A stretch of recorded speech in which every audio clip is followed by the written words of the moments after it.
Bem, olá a todos. Vamos então dar continuidade ao assunto do estudo dos dielétricos e vamos agora então estudar os dielétricos não homogêneos.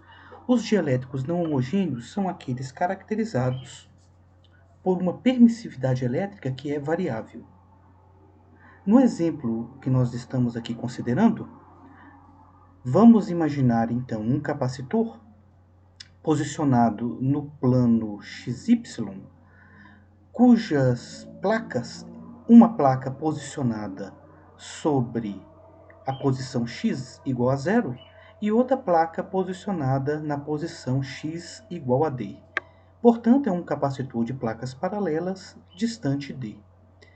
Vamos preencher o interior desse capacitor com um dielétrico não homogêneo, dado então por ε0, 1 mais x sobre d.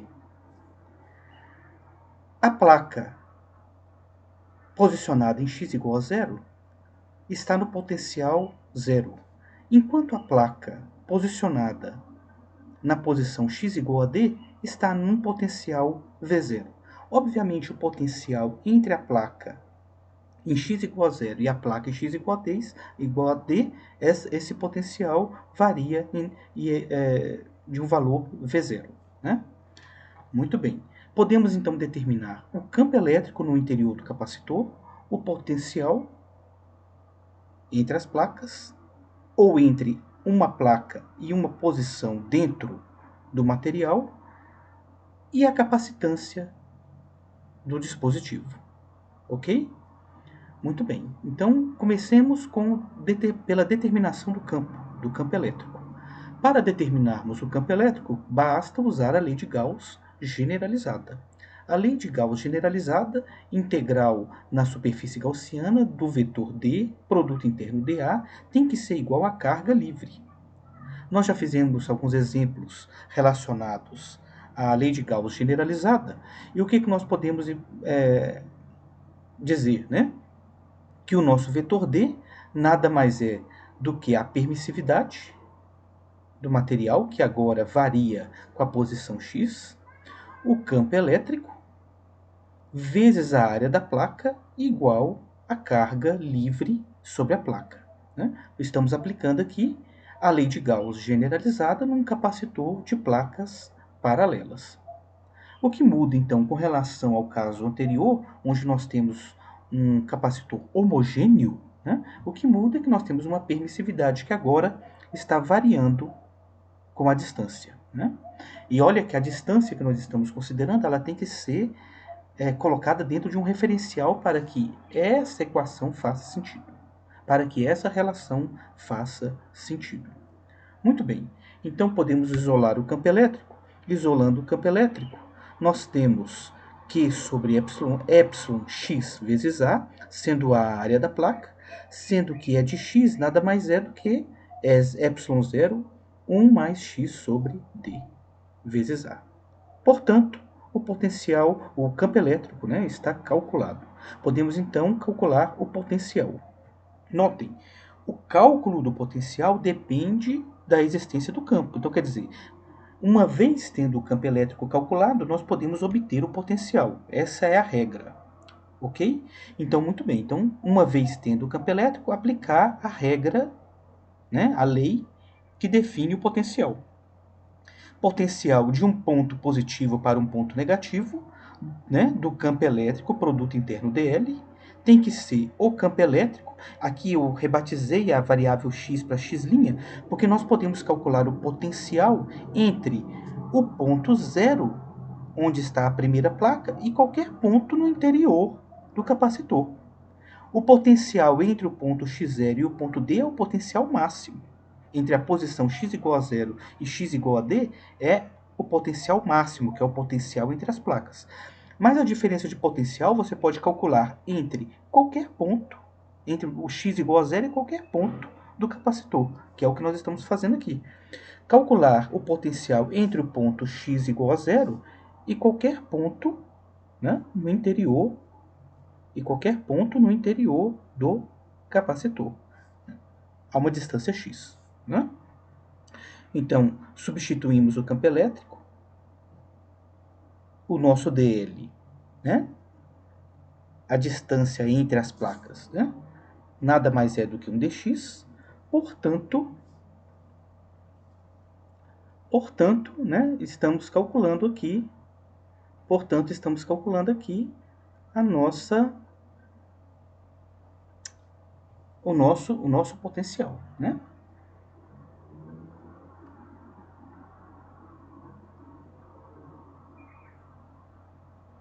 O nosso potencial, né, de 0 a x, podemos chamar isso aqui então de U, né? Podemos derivar, né? D aqui é a distância entre as placas, não confundir, tá? Embora eles tenham colocado a mesma notação, eu tinha colocado, né, a mesma notação.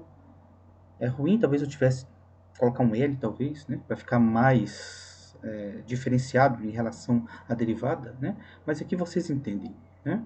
Então, Vx tem que ser Q vezes D, epsilon 0 vezes A, para o valor 0, substituindo 0 aqui no lugar de x', nós temos 1.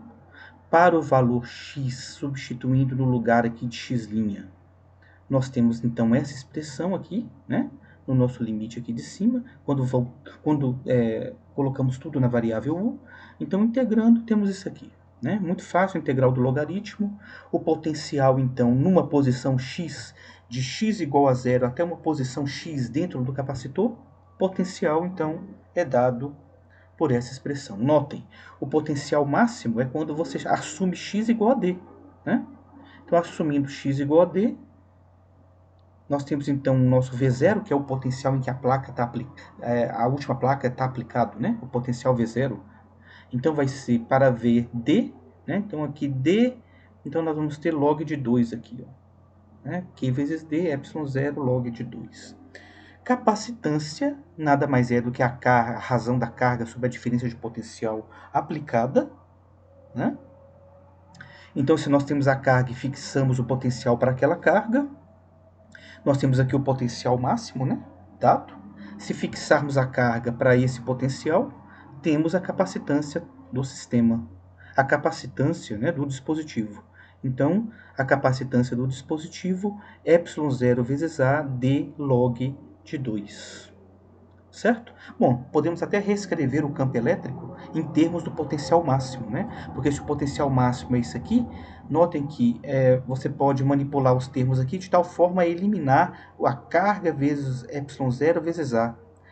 Ao fazermos isso, sobra o D aqui embaixo, multiplica o D, né, vezes 1 dá D, o D vezes D sobre x dá x, o x sobre D dá x, né? Então vai ficar V0 sobre log V0, D mais x, log de 2. É só uma forma de você escrever o campo elétrico, né? Diferente do que fizemos antes, né? No primeiro exemplo. Colocar o campo elétrico em função do potencial máximo. Bom, então esses aqui, né, são dois exemplos, né? É um dos exemplos, né, que nós temos de capacitor com dielétrico não homogêneo, né? Vamos ver um outro exemplo aqui, um exemplo 2. Capacitor esférico com dielétrico não homogêneo. Então agora nós temos um capacitor esférico, né? Placa, né? Esfera externa, esfera interna, esfera externa de raio B, esfera interna de raio A, ok? Nós temos aqui um dielétrico agora preenchendo todo o interior do capacitor esférico. Esse dielétrico tem uma permissividade de 3 ε0 vezes B, B é o raio, né, aqui da esfera maior, sobre R'zinho. R'zinho, então, né, está entre A e B, né? Então, nós temos aqui um material que é não homogêneo, porque a permissividade varia com a distância, né? Obter o campo elétrico. Então, o mesmo procedimento. Aplicar a lei de Gauss generalizada, né? Sabendo-se que o campo D, que é o vetor de deslocamento, nada mais é do que εr vezes o campo elétrico, porque estamos tomando uma superfície gaussiana na posição R'zinho, né? Se estamos tomando uma superfície gaussiana na posição R'zinho, Quando integramos o campo elétrico nessa posição, notem, o campo elétrico vai ser constante em todos os pontos da superfície gaussiana nessa posição. Podemos tirar, então, o ER para fora, o campo elétrico para fora. A é a área, então, da esfera delimitada pela superfície gaussiana. Isso tudo tem que ser igual à carga livre no interior da superfície, que é a carga livre, então, que está depositada na esfera interna aqui, ó. Né? Muito bem. Só que agora o nosso dielétrico é variável. Substituindo, então, o dielétrico variável no lugar do ER, vezes o campo elétrico, vezes a área da esfera. Tudo isso é igual a carga livre. Então, aqui basta manipular, né? Rzinho com Rzinho, né? Rzinho com Rzinho, sobra R aqui, né? 3ε0 vezes B, 4π, né? Então, vai dar 12 aqui, ó, ε0B vezes Rzinho, né? Então, o campo elétrico nós sabemos, né? Nós conhecemos aplicando a lei de Gauss. Então, basta calcular o potencial. O potencial é a integral de EdL, como nós já temos visto. Substituir, então, o campo elétrico calculado. Notem que o potencial ele existe entre A e uma posição no interior do capacitor, quer dizer, o que você está fazendo aqui é calcular o potencial entre um condutor e o interior do capacitor. Que interior? O interior há uma posição R, Rzinho, né?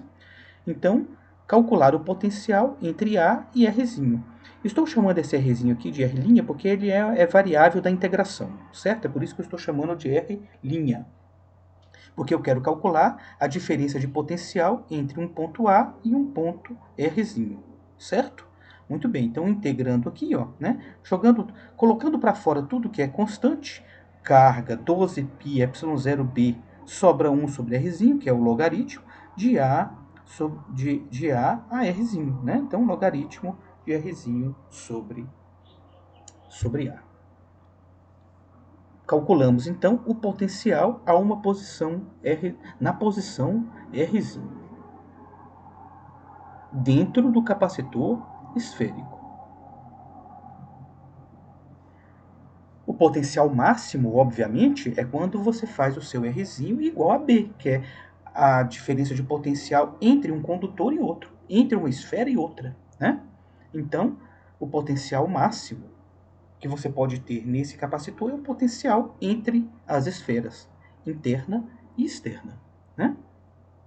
Muito bem, a capacitância nada mais é do que a carga sobre a diferença de potencial quando você fixa a carga no potencial, né? Uma carga para o potencial fixo para aquela carga, né? Então, nós sabemos que a diferença de potencial máxima é dada por essa expressão, né? Então, podemos calcular a capacitância total do sistema, né? Capacitância total do sistema que, né, sobre esse termo aqui, para Q fixo, cancela a carga, 12πε0b logaritmo de B sobre A, né? Então, as respostas, campo elétrico, então, Q sobre 12πε0b vezes Rzinho. O potencial entre a esfera interna e qualquer ponto no interior do dielétrico é Q 12πε0b logaritmo de Rzinho sobre A, enquanto que a capacitância total do sistema é 12πε0b logaritmo de B sobre A. Né? Então, esses são dois exemplos importantes que mostram, né, como calcular as quantidades campo elétrico, potencial elétrico e capacitância quando o dielétrico é não homogêneo. Certo, pessoal? Então, na próxima aula vamos ver como calcular, né, como entender qual é o processo de energia, né, como o capacitor acumula energia dentro de um sistema, né, capacitivo. Muito bem, então até a próxima aula.